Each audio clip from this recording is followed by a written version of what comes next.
This is a crash course in the sound system in the common room. Number one, the power button is there. It's marked power. Make sure that the speakers are plugged in here on the side and that they go to the two speakers over there.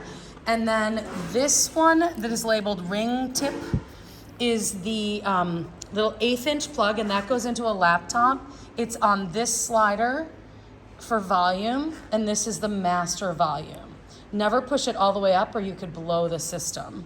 So it's this one right here. Try not to touch any of these other buttons because they're already set.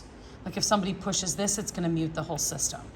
So make sure you do that. And the microphone volumes are here for mic A and mic B. Mics are in the bottom drawer.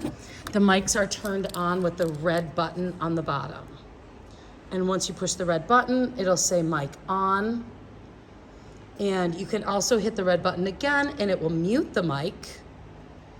Or you hit it again and it's not muted. And you hold the red button to shut it off. To use the giant Epson projector. It's this remote, not the white remote. It's the black remote. You press the power button to turn it on, and the off button is actually a standby button. And make sure you shut it off or you're gonna burn out the lights in the projector.